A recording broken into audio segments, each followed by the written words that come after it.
I think for everybody, in order to be successful, there are 5 steps that you go through essentially. That everybody has their goals. What is their goal and the passion? So you have goals. And then what happens is you're going after your goals and you encounter your problems. Okay, so encountering problems. And then the big difference between people is how they approach those problems. People who get bummed out by the problems don't learn from them. Who learns from them? So those who recognize that problems are exciting, that they get into those problems or mistakes. Mistakes are learning experience. The pain that comes from that mistake. Every time you have pain, it's an indication that something's at odds. And so the people who have the pain are the people then who will go into that, realize that if they solve that pain, solve that problem, understand what that is representative of, not just the one problem, but that problem is a certain type of problem that will happen over and over and over again in your life. And if you can solve, how do I deal with that kind of problem? And so diagnose. The third thing that everybody needs to do is if they have problems on the way to their goals, that they diagnose those problems and they get to the root cause, the real root cause. The real root cause is typically what people are like. Can you go to what you're like? Can you go to your mistakes? Can you go to your weaknesses? Right? Can you go to other people's mistakes and weaknesses? Some people, because of an ego barrier, can't do that. And so if they don't recognize their own mistakes, their own weaknesses, or others' mistakes and weaknesses, what the root cause being what they're like because of ego barriers, if they can't go there, they're going to repeat those mistakes. They're going to have them over and over again. So it's the process essentially of saying at that stage, what am I like? Everybody has strengths and everybody has weaknesses.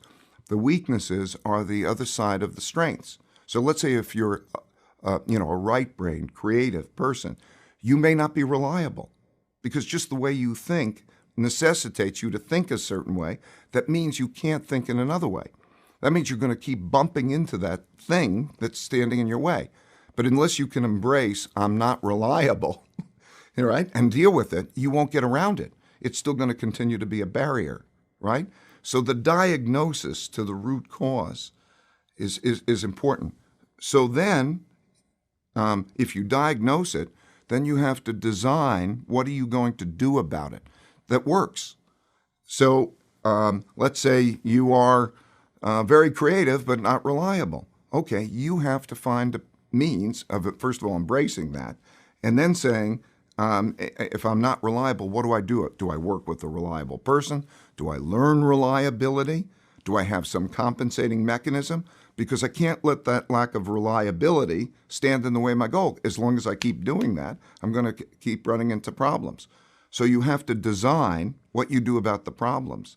And then when you're designing what you do about the problems, then you have to follow it through. So you have to follow through or do the thing you designed. And the doing the thing you designed requires self-discipline and so on. So people have to do those things in order to be successful, right? They have to know what their goals are. They will encounter their problems. They have to diagnose those problems down to the root cause, the real root cause. They have to design ways to get around them. And then they have to have the self-discipline to follow that.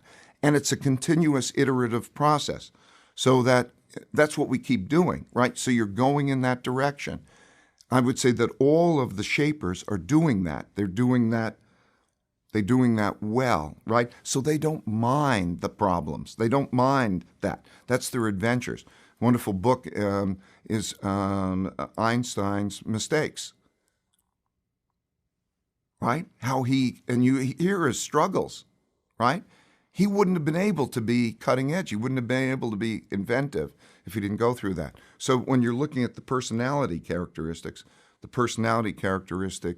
lend themselves to doing that 5-step process well. It's the mixture of the elements that matter, right? If you have a tremendous tenacity, but you're studying, you're learning, you're trying to memorize and remember everything that you're being taught and you're really trying hard. You could have great tenacity. You need the making sense of something. You need to embrace reality. You need these other dimensions, right? So I think the things that we started to talk about just before, the things that these people have a need for is first they need to most fundamentally make sense of things, which is a very different kind of learning process. It's a very internalized learning process. It's not a memory-based process.